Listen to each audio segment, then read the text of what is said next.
Hello and welcome again to another episode of One Starfish, where our mission is to help change the world one person or one starfish at a time. As always, guys, make sure to rate, review, subscribe, share, all the things. It's how we get the word out. I'm excited for our guest today. I just met Amy like a few minutes ago, and I'm already excited to get into this podcast. With her, she was a teacher, direct sales, #1 in the organization for over 20 years, which is impressive in of itself. 7 years ago, she started her company, Amy Kemp, doing habit finding trackers to figure out what habits are maybe helping or destructing, if I'm getting this right. And she Mhm. just wrote a book, I See You. And so we'll make sure that all those links, by the way, are in the show notes. So thank you so much. By the way, wife, mother, all the things there too. So doing it all. Welcome to the show, Amy. Thank you so much. I'm so glad to be here.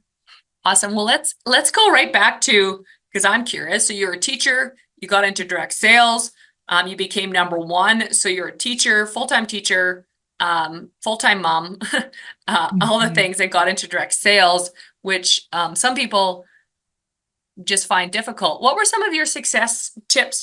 Like what got Mhm. you into that, and what made you become #1? Yeah. Well, that's like asking someone, what are the million steps you took to build something really significant? But I will say, when I was teaching, I'm so grateful for him now, but I had a principal that was less than affirming. And really, for the first time in my life as an overachiever student and worker bee, I had a boss that really didn't like me. I have a secret suspicion. I'm really tall and he was really short. I have this funny narrative I've made up that makes me laugh and makes me feel better about the whole situation. But really, I found myself sort of aimlessly wandering, needing purpose because I was devastated by his constant critique and lack of ethics. And so started this business on the side in direct sales, thinking it would just be something small. And then it kind of grew and grew. I've earned the use of many free cars. And then over 20 years, I think it's important to say that because the business grew really incrementally. I'm not a hare, I'm a turtle. One of my friends said, if I wasn't so self-aware, I would be so annoying because I'm so consistent. I will just do the tiny millimeter steps and I will do them for days and days and days and days. And I'm not sure what that is, if it's just my own, but I really did millions of baby steps of relationship building that grew a really solid, strong business for 20 years. So I'm so grateful for what I learned in that business. I learned a lot about relationship building, the true essence of sales and what sales really is. It gets a bad rap sometimes, but mostly I just learned how to build a team. I learned that I was a leader. I didn't really know I was a leader, but the organization grew. My team was #1 in the nation. So I was #1 because they were amazing. They were exceptional people and were really enrolled in that mission with me. So yeah. Well, And then and you're then the truly who new you are. company, So you had an exceptional yeah, leadership. the new company started the similar theme was just that I was feeling an itch to work with women outside of that business and kept having a repeating conversation with them about themes of isolation of these were like women who are very accomplished but don't really have any friends, or at work they're leading everyone and so you can't be friends with the people you're leading. In their communities they're leading everyone, so every place that you go you're kind of in charge or seen as in charge, and then you're leading at home. And so who's leading you? And where do you have time to actually be not okay or just you? And so I thought if I could get these women together in small groups, that something magical could happen and they would feel supported and really seen and understood. And so I started the company thinking I would just do a group or two each year. And then it became my full-time work over the last 7 years. So I'm surprised as much as anyone that it I love unfolded that. That's so good. cool. Just Yeah. taking the steps. So if there's something on your heart and you're listening to this, like just start something, Uh, just see where it goes. I Like, actually, this is so funny because it's right in front of me, but this is such a good example. I have this little chart if you're just okay, listening, yeah, and it's got 100 boxes in it.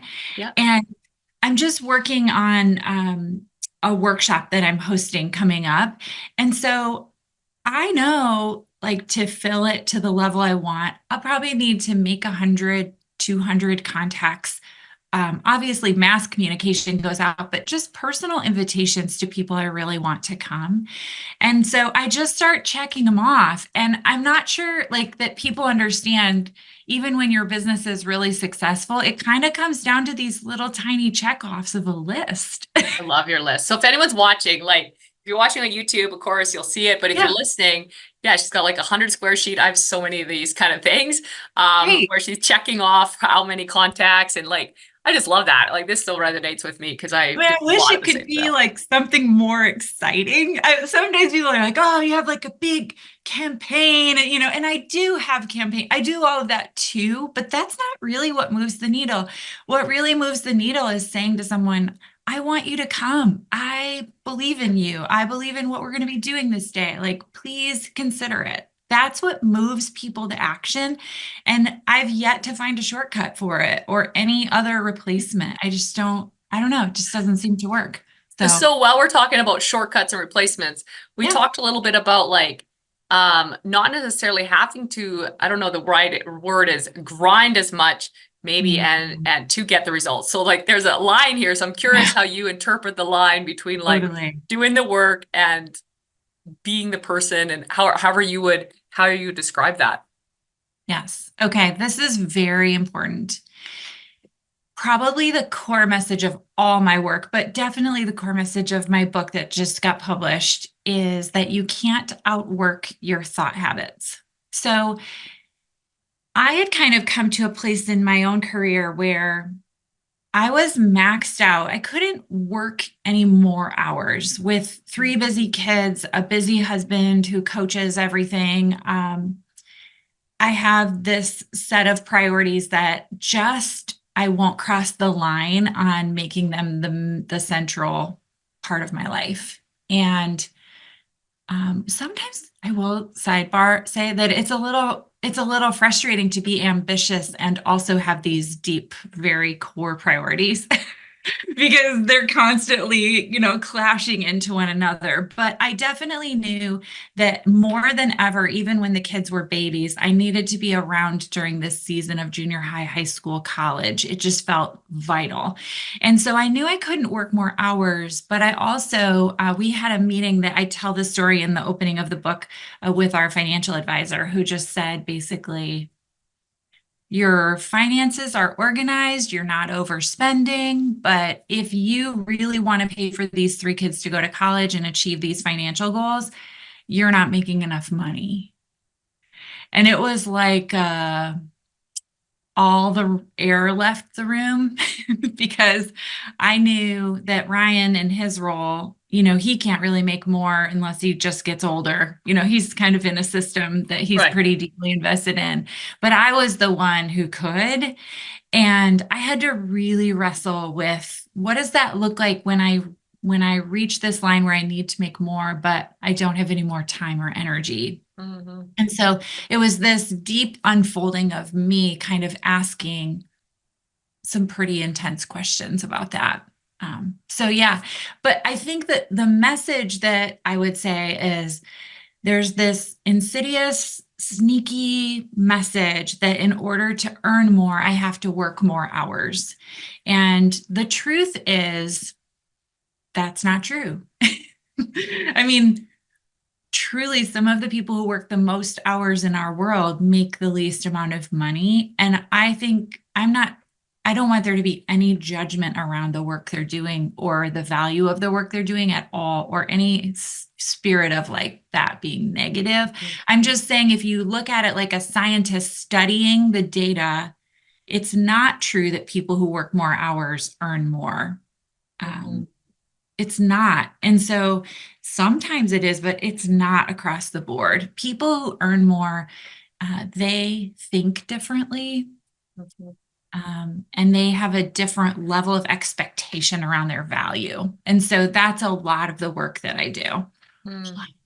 That's awesome. I love that. So tell us a Mhm. little bit more about that. How does someone, because this is something I definitely resonate with, and I'm Yeah. sure some of our listeners sounds great. So how do you coach someone or how do you help someone, I guess, like what are some tangible things Mhm. to help them Sure. shift their thinking or see their value or yeah, whatever word we want to use. Yeah. Well, I'll tell you a fun story. This is actually in the book also, and it was actually from a podcast that I was listening to. But the person telling the story was at a workshop for business owners, and most were women. And the leader of this workshop was walking around and saying, um, this offering that you have in your business, how come you're charging so little for it? And every person, as she walked around and asked that question of what their offerings were and their pricing, said, because that's so easy for me. That thing, that offering is so easy for me. And she said back, then that's the thing you should be charging the most for. So I would, here's what I'll tell you things natural genius is oftentimes the thing that we're missing in terms of our value because it feels so easy to us. So I ask people this question: what do you do that astonishes everyone else but feels so easy to you?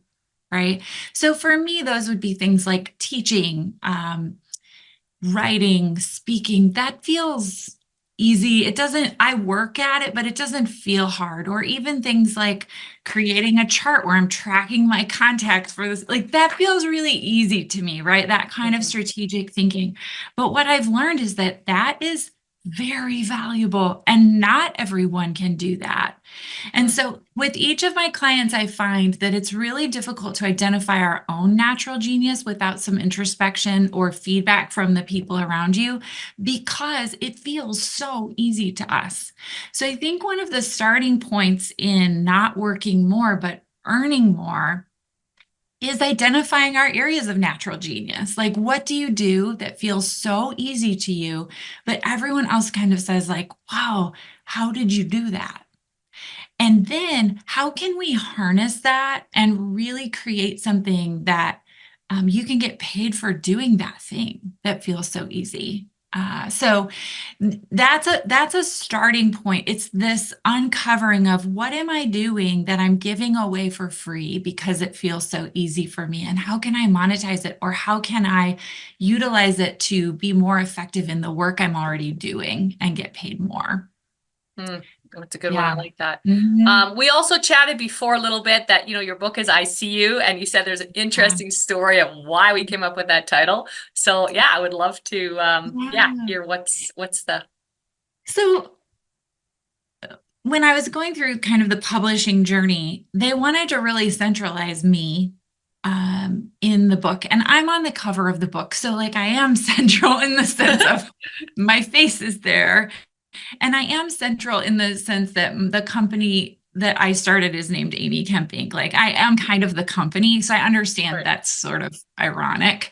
However, this book was designed and it was written for a group of people. It's not a book of 5 tips that you need. All of my reader already read all of those books. She knows those tips. She's already employed them to build something or create something of right, value. She's down the road a bit, and like not um it's not her first rodeo. I'll just kind of use right. a phrase. That makes sense. So I really battled for this title because what happened is I met a woman at a local community event very briefly, and I liked her. I just really liked her. And so I reached out and said, I would love to buy you a cup of coffee. And so met her at a coffee shop. And but for about an hour, we talked and she told me her whole story. This is a woman who sits at really important tables in our community. She has a huge job, busy kids. She is very visible. She's well known and very, I'd say, respected in our community.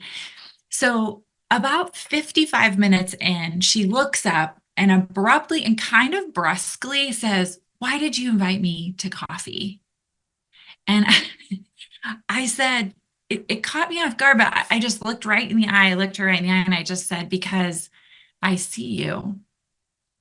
And she put her head down and wept Oh, for a very long time. you're like, And I just let her, and then she sat up and she kind of wiped her eyes and she, adjusted her jacket and she said, "Thank you. So few people do." hmm, And wow. I knew that would be the title of the book because those are my people. That's who I wrote this book for. Everyone sees you, but no one sees you. And you're seeing everyone else all day and really making an impact, but there's not a place for you. And so the book is designed to feel like walking into a coaching session with me for that reader, for the woman who wants more impact, more influence, more income, but she just can't work anymore. She can't, there's no more she can give. And so, what then? Where do you go then? Wow, Yeah. so good. I love that. I love that you did that with that lady and helped her like make her feel seen. That's really, really cool. It was You, you too, right? Like I yeah. do see her. I do see those people. I really do. So, yeah. Hmm. What are some of the challenges you've had to overcome, either through the, direct sales or starting Amy Kemp? People that maybe said this is a dumb idea. I'm sure you had lots of that with direct sales, because I understand the industry a little bit. And, and then starting with Amy Kemp, and doing that, and now you're writing a book. And did you get a lot of that, like flack from people nearby, nearest to you? And if so, how did you handle it? Yeah. I know. I tell this story in chapter one. I was like at the somewhere in my just out and about, and I'm telling myself the story that it was well-meaning, but someone a woman came up to me and said, when is it going to be enough for you? Hmm. Like Yep. you're already the queen of everything, and now you're doing something else, and like when is it enough? Mhm. And I think people are allowed to have feedback for your choices. Absolutely. And they're allowed to have opinions. And will they judge your actions and what you're building and creating if you're creating something? Absolutely. Hmm. Every time. I think we get the choice of interpreting the feedback and also knowing that a lot of the feedback we receive is more about the person giving it than it is about us. It's Hmm. hard to be in the face of someone who's doing things and being brave and bold and taking steps. It brings stuff up in us. So, my compassionate understanding of that well-meaning person is just that, like, I'm hard, what if you're not feeling great about where you are? And then there's someone who is seemingly doing great, and then she keeps on pushing the envelope. What does that say about me, right? So her Mirror. feedback probably in the end was more about her than me. I feel like my ambition and what I'm here to do and the people I'm here to serve are way more important. I will not apologize because the work I'm doing right now, because I see the fruit of it, because I see these women who really need this work that I do Hmm. so desperately, and they're worth it. They're worth all of the critique and negative. I think right now, I mean, at the beginning it was more, but I'm at the stage right now where I think people are just saying that amongst themselves. They're not really telling me. Which is Yeah. totally fine. Like, Yep. that's fine. I don't hear as much of it. Like, it's pretty quiet. So I'm confident it's happening, but if I don't know why, but I'm grateful that they're not sharing it with me. That's so good. And so on the days you don't feel like getting up, like what gets you out of bed on the days? A lot of people I know struggle with this. And I've had to analyze for myself. I feel like we're similar in the consistency. That is one of my strengths. Mm, And so I've analyzed like what makes me consistent? Why do I do it? So I'm curious for you, like, what helps you? Because I think everyone knows consistency is key to building anything massive with your life. So, yeah. but a lot of people struggle with it. They have a roller coaster. There's roller coaster. What is the entrepreneur roller coaster? Like they have a roller coaster ride. Oh, So what gets you up and what helps you be consistent Sure. for you, Amy? I mean, at the most basic level, I have to pay my mortgage, right? Like that has been for You 30 think that years. would be enough? Yeah, I mean, for 25 years, I've lived as an entrepreneur. And so there is a baseline of there are these three kids and husband, and there is a need for the income from my work. There always has been. I've always been the major breadwinner. So there is like that provider instinct in me that I've honed. But I think the biggest thing is that I don't have the expectation of the fireworks. Like I know, even as I'm looking at this goofy chart of mine, it I looks love your like, chart. It's I've so made neat. I'm all paper too. yeah, like I've made 70 contacts, right? And I have four yeses right now. Now I have a bunch of maybes that will come in when they come in, but I don't expect there to be fireworks as I'm doing this and huge results. I think I just have learned to celebrate the efforts and to find joy in them and to be sincere in them. Because when I find joy in just those tiny millimeter steps every day, the results come. I've been in sales long enough, like I don't need to worry about where the results will come from. They always come when I'm just faithful to those very consistent efforts. So I've learned to really celebrate those and not the results. Now, does that I still do like a private fist pump when something really great happens. I'll do a little shimmy to celebrate, but I'm really celebrating more the fact that I said this week I would do these 100 and I'm doing them. Like that feels good to me.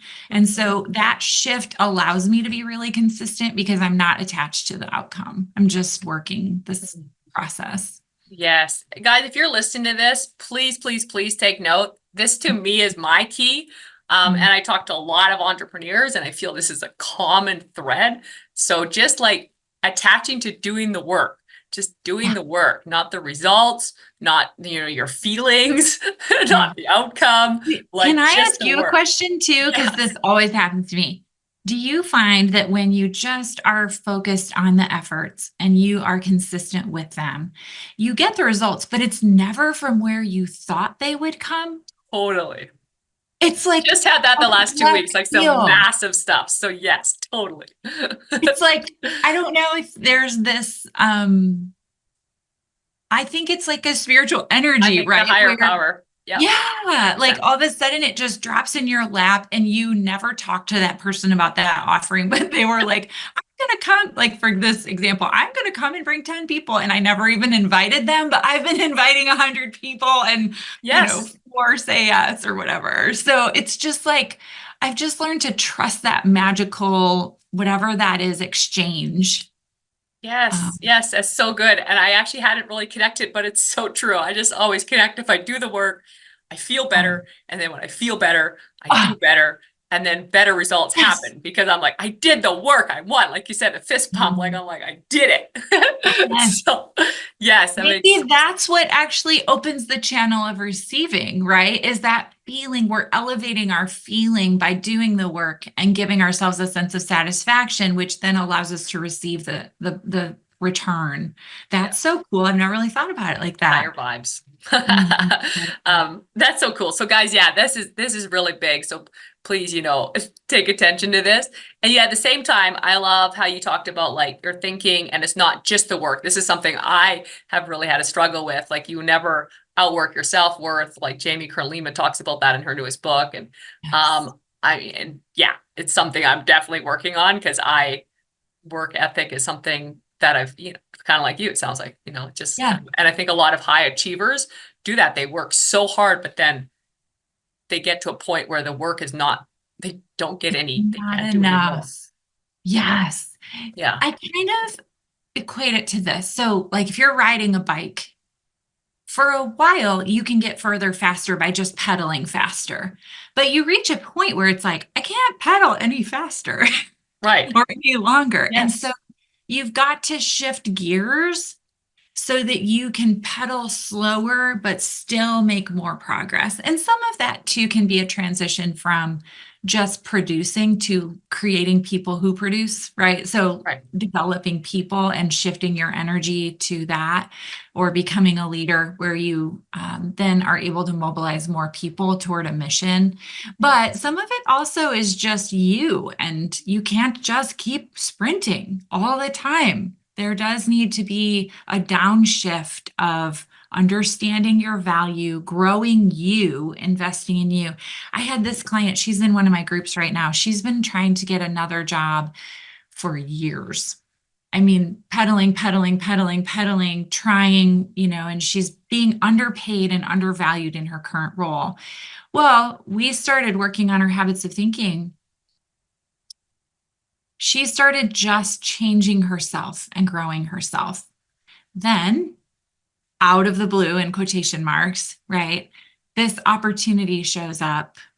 The interview process goes so smoothly. She's tripled her income and she showed up differently in the world. Like she started to put some boundaries in place with things at her work that weren't serving her. She started to, just show up in networking spaces with more confidence and being more others focused. She started to heal some things that needed to be healed. Like there is a correlation there, right? When you can't pedal any faster, it usually means you've got to stop pedaling faster and dig deeper. Mhm. And then you will start to make more progress. So, Mm. So mhm. good, man. I love this stuff. It's so good. Very cool. So what is your next goals? What's your goals for the next 5 years, 5, 10 years, with Amy Kemp? Like where are we I going? love this question. That's a great question. I'll tell you, I can only really think about the next two or three right now. Okay. And that is really going to be built around this book launch. I have really felt there's a lot of correlations between this writing and publishing journey and having a baby, where I need a few years to like raise this baby, to get the baby to be like 3.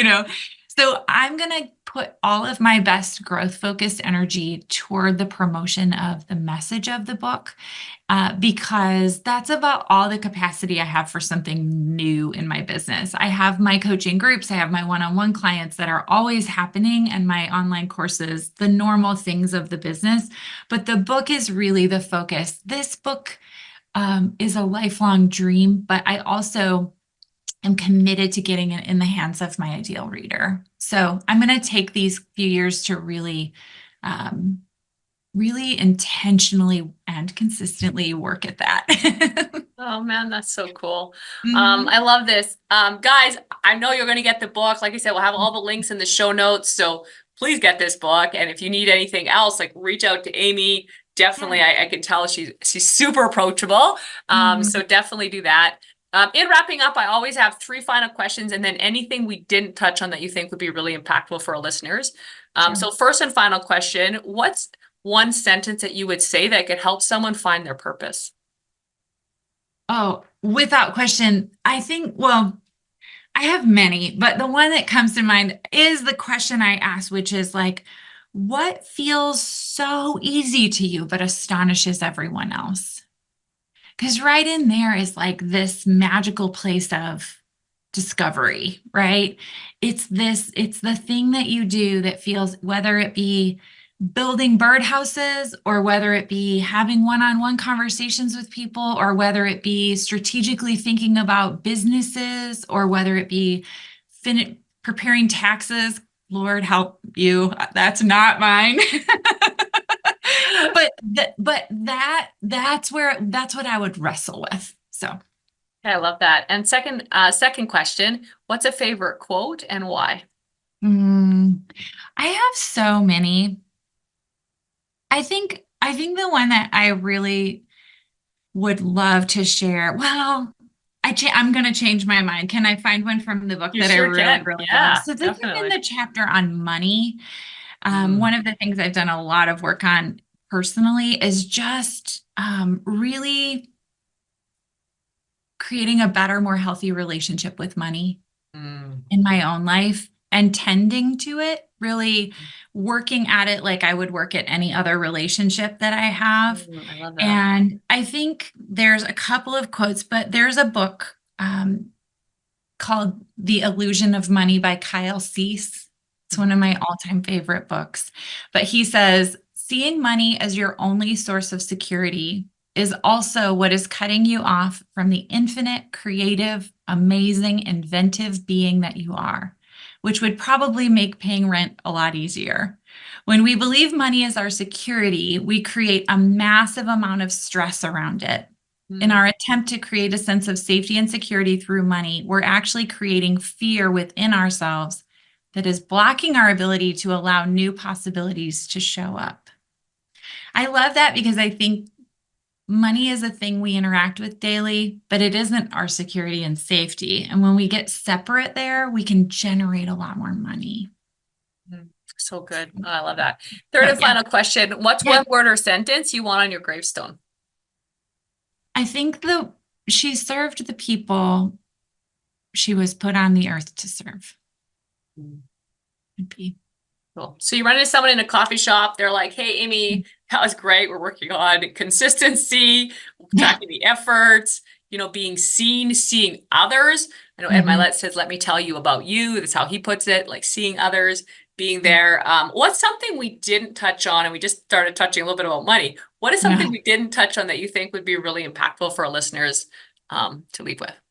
I think that I would leave them with, well, I would leave them with an invitation. So the work I do specifically is on habits of thinking, which are so fascinating, but they could go to my website, amykemp.com, and take a free assessment called the Habit Finder.